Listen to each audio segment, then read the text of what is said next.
دوستانو سلام، وخت مو په خیر. زه مرهون یم. نن مو د پښتو د یو بل درس سره ښه راغلاست وایم. موږ نن په پښتو ژبه کې د پښتو ضمیرونه وایو. تېره ورځ یو چا پوښتنه کړې وه چې ولې موږ اکثر وخت پښتو ګرامر یا پښتو ژبه چې تدریسوو پر نورو ګرامرونو په اتکا باندې، یا پر عربي یا پر فارسي یا پر بهرنۍ ژبه.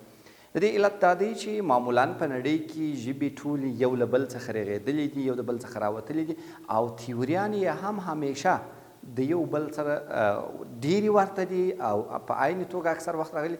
په دې اساس چې عربي ژبه له تېرو 1400 کالو راهیسې چون د مذهب ژبه ده، نو ډېر تاثیرات یې پر موږ باندې پاته دي. موږ په همدې خاطر کله چې بحث کوو د پښتو ژبې د پښتو ګرامر اړوند، نو ډېره اتکا یا تکیه مو پر چیش باندې په عربي ژبه، ځکه د عربي ژبې دلته د خلکو پر اذهانو که پښتانه دي که فارسي ژبې ډېر ځکه تاثیر کړی دی چې د پیدایښت سره یې سم یا اول شی چې په غوږ کې ویل کېږي هغه اذان دی چې په عربي ژبه دی. نو په دې اساس ژبه هغه وخت تر ټولو ښه زده کېږي چې د عام ژوند سره همغاړې مخ ته ولاړ شي. نو په دې اساس موږ ډېره تکیه پر عربي مثالونو، پر عربي کلماتو ده چې هغه زموږ په ژبه کې ډېر مهم رول لوبول دي.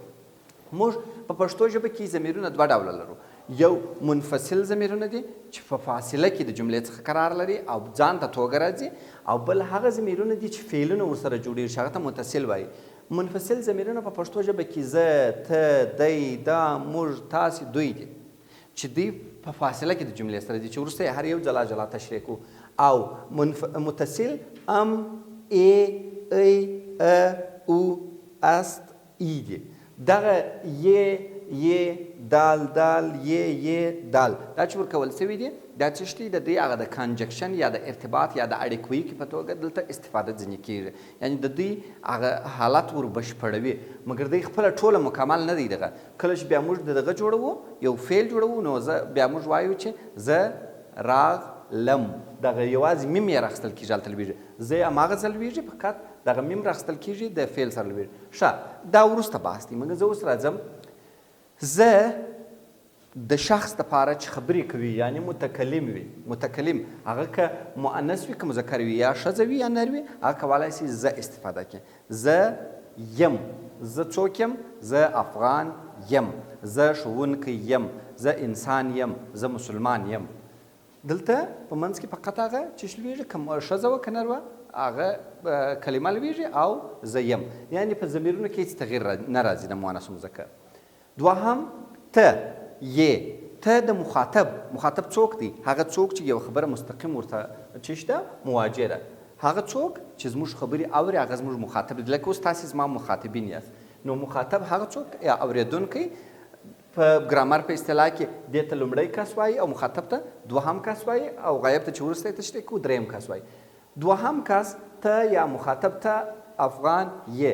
دلته ته یې هم مؤنث ته استفاده کېدلی شي، هم مذکر ته، هم تاسې نجلۍ ته ویلی شي، هم هلک ته ویلی شي، هم نر ته ویلی شي، هم ښځې ته، چې وینې یو کس وي او ستاسې مخاطب وي. دا هم مفرد دی، دا هم مفرد یعنی یو کس، یو شخص.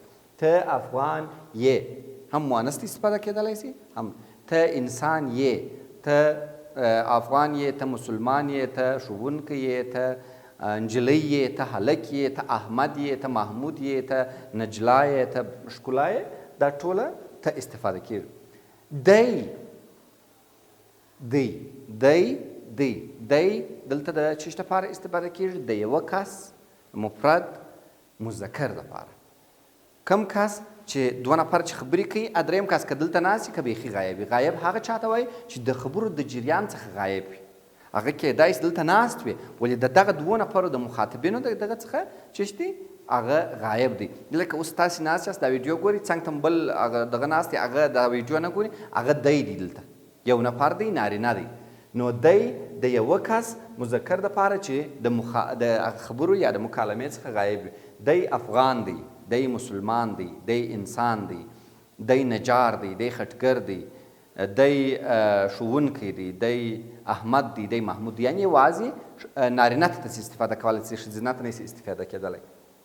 دغه څخه وروسته د همدغه مفرد حالت غایب مؤنث حالت یا ښځینه حالت دی.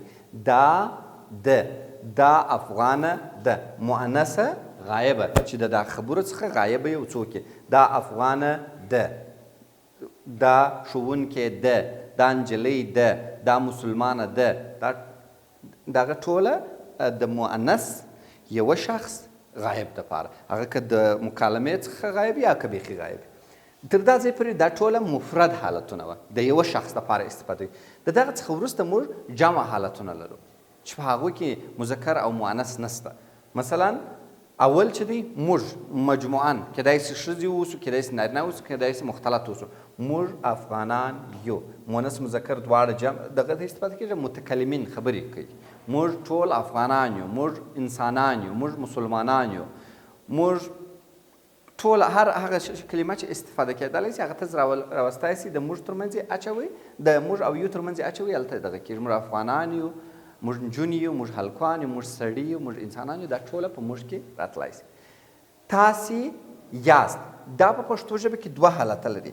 یو بل حالت هم لري چې هغه تاسو دی مثلا تاسو کولی سئ چې د تاسو پر ځای تاسو کار کوي او د هغه دغه چې دی متصل ضمیر یې یی دی تاسو یی تاسو افغانان یی تاسو انسانان یی یی هم استفاده کېدلی سي خو ښه خوند چې کوي او وزنداره دی هغه افغانان یاست تاسې افغانان یاست مؤنث مذکر دواړه مخاطب ته استفاده کېدلی سي تاسو افغانان یاست او بل حالت هم دا لري چې د احترام په خاطر یو کس ته ویل کېږي د احترام او درناوي په خاطر موږ یو کس ته وایو چې تاسې مهربانه یاست تاسو ښه خلک یاست تاسې یاست چې موږ یو یعنی د احترام په خاطر ویل کېږي او دوه حالته لري تاسو هم ویل کېدی سي تاسې هم ویل کېدی سي دا دلته دوه ټکي لري تاسې او تاسو دواړه ویل کېدی سي تاسو افغانان یی تاسې افغانان یاست بیا داسې نسي کوئ چې تاسو یاست تاسو به د یی سره راولئ او تاسې به د یاست سره راولئ بل دوی دي دوی غایبین دي زموږ د خبرو څخه چې هر څوک دوی